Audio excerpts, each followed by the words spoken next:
Hey folks, I'm making a cough syrup specifically for dry coughs, okay? So I wanted to show you how to make it so you can make it at home. You need about 5 different herbs and some honey, okay? And you are good to go. So the herbs that you need are mullein leaf, which is right here. Super soft herb. And when you see a soft herb like this, you know it has a lot of water in it. That's how it gets its moisture, okay? That's how it gets that softness, is from the moisture that's in it. And we need that moisture in our lungs. So mullein leaf is awesome. It has a very hydrating and soothing effect on the lungs. It has saponins in it, which help loosen the mucus up. So it's great for dry, unproductive coughs. And it's also good for people who are dealing with asthma or COPD. Okay, but you want to get the mullein leaf, not the seed. The mullein seed is poisonous, but the flower and the leaf are generally recognized as safe. The mullein root is also a great part of the plant, but it's for back pain, not the lungs. Okay, you want mullein leaf. The next herb that we want to focus on is marshmallow root, okay? Marshmallow is very mucilaginous, meaning once you put it in water, it kind of gets jelly, which is what we want. So this is a wonderful herb because it helps with the mucous membrane in the lungs, okay? The mucous membrane that is covering the lungs helps ease any kind of inflammation on the lungs. And that's what we want right now. So this is great for respiratory congestion and dry coughs. Plantain leaf is next. That's this pretty herb right here. Plantain has a lot of different remedies that can help with is in a lot of different remedies. But specifically, it's great for drawing that sticky phlegm out of the lungs, okay? And that's why we need this now, because you do have mucus in the lungs. It's just probably stuck on the lungs, and you want to help get it off. So you need plantain for that, okay? Then we have this one over here. This is Lobelia leaf, okay?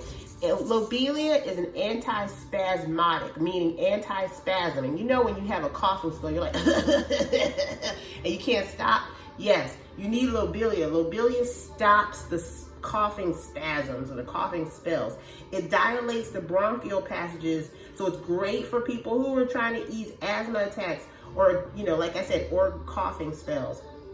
And the last one is this delicious herb here called licorice root, okay? Licorice has so many different benefits, but it is a great anti-inflammatory, a mucosal anti-inflammatory. So it's great for respiratory inflammation. All right, so we're gonna take all these bad boys and we are going to drop it in this water that I have already started heating up. Okay, and I'll put the measurements in the description, but you would do 2 parts mullein, 2 parts marshmallow, 2 parts plantain, 1 part licorice, and a 1/2 part lobelia. Lobelia is very powerful, very strong, and if you take too much, you will throw the hell up. So you do not want to use a lot of lobelia. So we're going to let this simmer on low for about 10 to 15 minutes, and then I will show you the next step. Okay, we have been decocting for about 15 minutes, and this is what it looks like. It's a little dark, and I'm gonna strain it.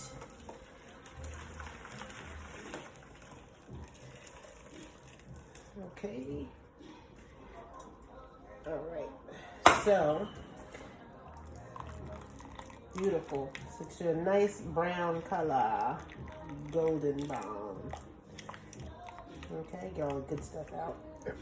I usually take a spoon and just push down on it just to get everything out. Okay, and honestly, the only step you gotta take next is to add your honey. Okay, so we're gonna add some honey to this baby. All right, I'm actually making a lot of this because I'm making it for a large group, but you